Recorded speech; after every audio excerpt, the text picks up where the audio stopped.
আমার রুমের বাইরে 3 জন হিন্দি ভাষী ছিল। তারা আমার বাচ্চাদের কাপড় খুলে চেক করেছিল ছেলে নাকি মেয়ে।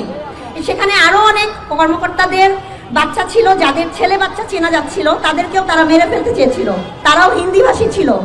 আপনারা নিশ্চয়ই এখন থেকে সোচ্চার হবেন এবং আওয়ামী লীগের নিবন্ধন বাতিল করবেন। বাংলাদেশে কোনো আওয়ামী লীগ থাকতে পারে না। আওয়ামী লীগের বিচার হতে হবে। আনাচে কানাচে যত দলের মধ্যে ছোটখাটো আওয়ামী লীগ ঢুকবে তার বিচার হতে হবে। আওয়ামী লীগ থাকতে পারবে না না না।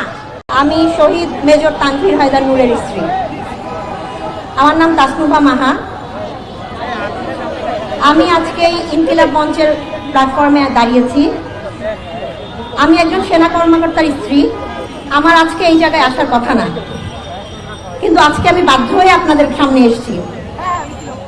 তার কারণ হচ্ছে, আপনারা হয়তো জানেন না, আমার স্বামীকে আজ পর্যন্ত পাওয়া যায়নি। আমার প্রথমে শুনেছিলাম যে আমার স্বামীর লাশটা পুরানো হয়েছে। আমার স্বামীর নামে 4টা ডেথ সার্টিফিকেট ইস্যু হয়েছে এবং একটা লাশ দাফন হয়েছে, যে লাশটা আমার স্বামীর না। তারপরে গত 25 ফেব্রুয়ারি 2025-এ সাংবাদিক ইলিয়াস হোসেনের একটা ডকুমেন্টারিতে জানতে পারি যে আমার স্বামীকে 27 ফেব্রুয়ারি 2009-এ এমপি তাপস গুম করে নিয়ে গেছে। এরপর থেকে আমি অনেক চেষ্টা করেছি যে আমার হাজবেন্ড শেষ পর্যন্ত কিভাবে, কোথায় গিয়েছে এবং তার কি হয়েছে, কিন্তু আমি সেটা বের করতে পারিনি। তো এই যে পিলখানা হত্যার বিচার যদি আজকে 16 বছর আগে হয়ে যেত, আমি যেখানে ভিতরে থাকা একজন ভিকটিম, আমার রুমের বাইরে 3 জন হিন্দি ভাষী ছিল। তারা আমার বাচ্চাদের কাপড় খুলে চেক করেছিল ছেলে নাকি মেয়ে। সেখানে আরো অনেক কর্মকর্তাদের বাচ্চা ছিল, যাদের ছেলে বাচ্চা চেনা যাচ্ছিল, তাদেরকেও তারা মেরে ফেলতে চেয়েছিল। তারাও হিন্দি ভাষী ছিল। আমাদের অনেক অফিসারের মিসেসরা আছেন যারা বলতে ভয় পান সে ভিতরে হিন্দি ভাষী ছিল। আমাদেরকে এভাবেই রাখা হয়েছে এবং আমাদের মধ্যে কিছু সুবিধাবাদী পরিবার আছেন যারা কোনোভাবেই বলতে দেয় না এই পর্যন্ত, যার কারণে সবাই 16 বছরে থেমে গেছেন। শুধু আমি পারিনি।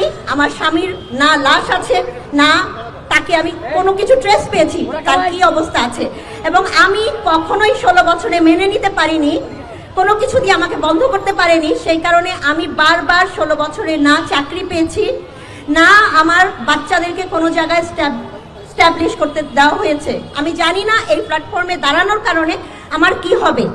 তো আমি আপনাদের উদ্দেশ্যে এই কথাটাই বলবো যে 16 বছর ধরে আমরা নিপীড়িত হয়েছি শুধুমাত্র আওয়ামী লীগের কারণে।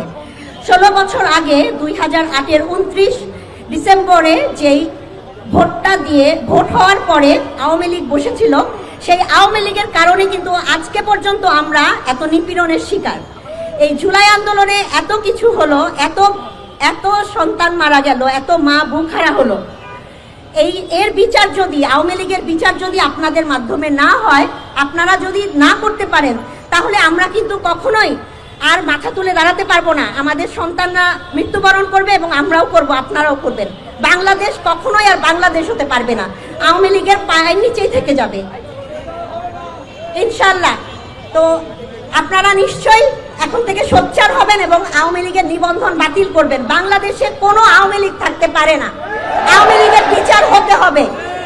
আনাচে কানাচে যত দলের মধ্যে ছোটখাটো আওয়ামী লীগ ঢুকবে তার বিচার হতে হবে। আওয়ামী লীগ থাকতে পারবে না না না।